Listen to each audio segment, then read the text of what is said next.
कि विवादित बयान दे देता है, इस पर क्या कहना है सर? अंतर्राष्ट्रीय हिंदू परिषद, राष्ट्रीय बजरंग दल संपूर्ण देश भर में हिंदू समृद्धि, हिंदू सुरक्षा, हिंदू सम्मान को बढ़ाने वाली वीर हिंदू विजेता हिंदू अभियान में जुटा हुआ है। देश भर में राष्ट्रीय बजरंग दल 20 लाख नौजवानों को राष्ट्रीय बजरंग दल में जोड़कर हिंदू समृद्धि, सुरक्षा, सम्मान के काम में लगा हुआ है। और इस प्रकार की बैठकें देश भर में चल रही हैं।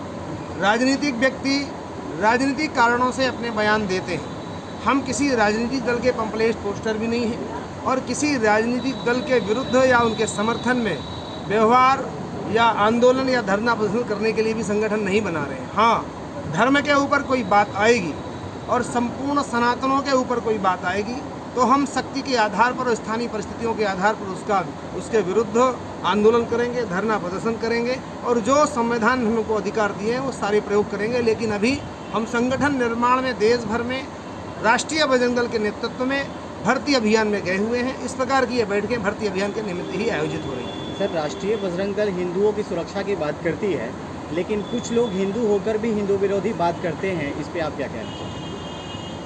ये आदिकाल से चला आ रहा है।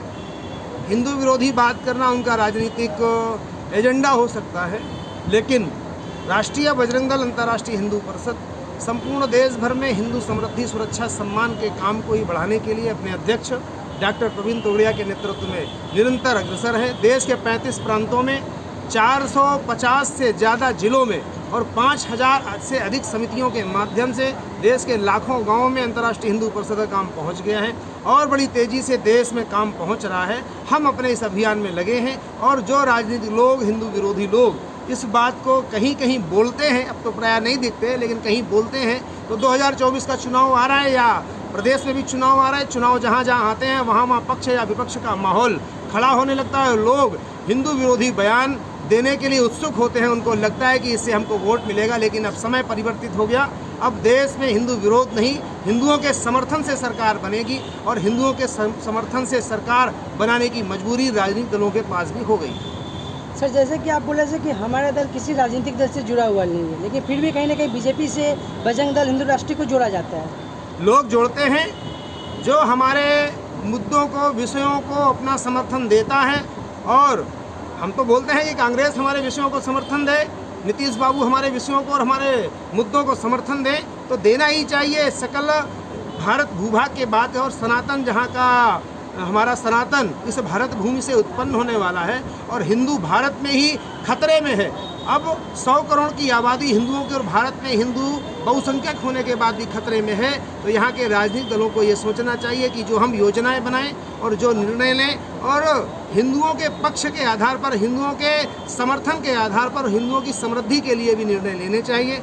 सभी राजनीतिक दलों को अब हिंदुओं का वोट अगर लेना है तो हिंदुओं के विषय पर ही योजनाएं निर्माण करनी होंगी। सर, हिंदुओं की बात करते हैं, बहुत सारे लोग हिंदुओं के पक्ष विपक्ष पे लेके बहुत तरह के सवाल भी उठाते हैं, तो उस पर आप किस तरह से देखते हैं कि हिंदू को कैसे एकता को लाना चाहिए? देश भर में हिंदू एकजुट हो रहा है और ये 450 वर्षों के बाद राम की जन्मभूमि पर जो राम मंदिर बन रहा है वो हिंदुओं की एकजुटता का ही परिणाम है। आज देश में अगर नरेंद्र मोदी प्रधानमंत्री जी के रूप में विराजमान है तो हिंदुओं की एकता का ही परिणाम है। देश के विभिन्न स्थानों पर हिंदुओं की बात हो रही है और हिंदुओं की बात करने वाले लोग खड़े हो रहे हैं, तो ये हिंदुओं की एकता का ही परिणाम है। आज मंच से ममता बनर्जी चंडी पाठ कर रही हैं और राहुल गांधी जनेऊ डालकर स्वयं को ब्राह्मण बता रहे हैं, ये हिंदुओं की एकता का परिणाम है। अब लोग मंदिरों की ओर दौड़ लगा रहे हैं। कुल मिलाकर ये हिंदुओं का जो दिग्विजयी विजयी साधना का 100 वर्षों का सतत संघर्ष है वो अंतर्राष्ट्रीय हिंदू परिषद, राष्ट्रीय बजरंग दल के नेतृत्व में पूर्ण होगा और हम देश में हिंदुओं को सुरक्षित, विजयी और विजेता बनाकर रहेंगे। सर, हाल ही में एक स्टेटमेंट आया कि सनातन को कीड़ों मकोड़ों से कंपेयर किया जा रहा है, इस पर आप क्या कहना चाहेंगे? अब जो खुद कीड़े मकोड़े हैं और वो सामने वाले को कीड़े मकोड़े क्या कहेंगे, उनकी ज़्यादा चर्चा नहीं करनी चाहिए। उनका विषय तमिलनाडु में अपनी राजनीति संभालने का है और वो खुद ही अपने परिवार में, अपने लोगों के बीच में कीड़े मकोड़ों की हैसियत में है, तो उनकी तुलना सनातन से नहीं कर सकते और उनकी बात भी करनी शोभा नहीं देती है। ऐसे लोग और ऐसे जो विचारों के लोग हैं वो कहीं दिखते नहीं। कहीं किसी ने कहा था, कभी किसी ने रामचरितमानस जलाई थी, लेकिन उनकी वंश परंपरा समाप्त हो गई। इसलिए जो लोग इस प्रकार के आचरण, व्यवहार और वचन बोल रहे हैं वो उनकी राजनीतिक मजबूरी होगी, लेकिन समय आने पर ये धर्म उनको यह जवाब देगा। सर एक सवाल जो पूरे हिंदुस्तान में है कि हिंदू राष्ट्र पे हर तरह से बात चल रही है, तो आप क्या सोचते हैं हिंदू राष्ट्र घोषित? भारत हिंदू राष्ट्र है, हिंदू यहाँ बहुसंख्यक है, हमें हिंदू राष्ट्र अलग से बनाने की आवश्यकता नहीं है। भारत हिंदुओं की जन्मभूमि है, मातृभूमि है, पुण्य भूमि है, मोक्ष भूमि है। हमारे देव, हमारे देवता, हमारे भगवान, हमारे अवतार सब इसी भूमि पर हुए हैं। यहीं पर गंगा, यहीं पर यमुना और यहीं पर सरयू हैं, यहीं पर राम, कृष्ण और शिव के स्थल हैं बड़े बड़े। इसलिए यह हिंदुओं की ही भूमि है और हिंदुओं की ही पवित्र भूमि है। बस संविधान के अनुच्छेद में अमेंडमेंट करके, परिवर्तन करके भारत को संवैधानिक रूप से हिंदू राष्ट्र का, हिंदू राज्य का दर्जा देना है। हम इसकी मांग निरंतर करते आ रहे हैं और आगे भी करते रहेंगे। सर, राष्ट्रीय बजरंग दल हिंदू युवाओं को क्या संदेश देना चाहते हैं? राष्ट्रीय बजरंग दल हिंदू युवाओं को ये संदेश दे रहा है कि अपना रोजी रोजगार व्यवसाय करते हुए, स्वयं को आर्थिक रूप से समृद्ध करते हुए, स्वयं के शरीर और स्वास्थ्य का देखभाल करते हुए, अपने परिवार की चिंता करते हुए, अपने गांव में ही रहते हुए हिंदुओं की सुरक्षा का,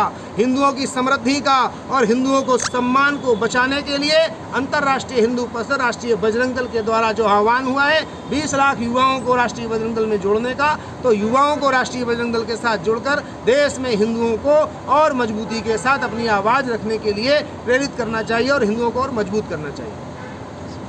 थैंक यू। क्या कहना? ऐसा है, इस प्रजातंत्र का गुण कहिए या दोष कहिए, चोर से चोर उम्मीदवार भी, भ्रष्ट से भ्रष्ट उम्मीदवार भी अपने जब मैनिफेस्टो में, घोषणा पत्र में लिखता है कि कर्मठ, सुयोग्य, न्यायप्रिय उम्मीदवार को ही अपना वोट दें, भले वो कुछ भी पीछे करता हो। उसी तरह से वो जब बोलने वाला नामांकन करने भी जाता है, अपना नॉमिनेशन करने जाता है, तो मुहूर्त दिखा करके, किसी देवी देवता का पूजा करके, किसी साधु संतों का आशीर्वाद लेके जाता है।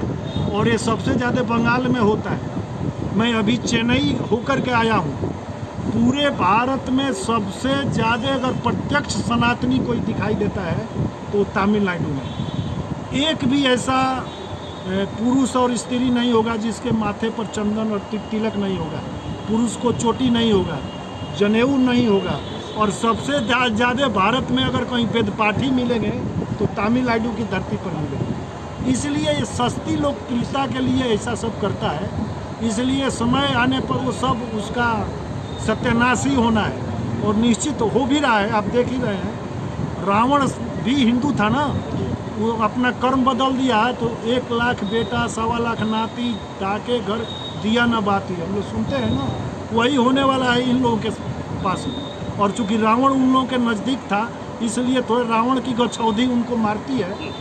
धीरे धीरे इधर से जब राम अब अयोध्या में स्थापित हो रहे हैं, जब जाएंगे तो सब ठीक हो जाएगा।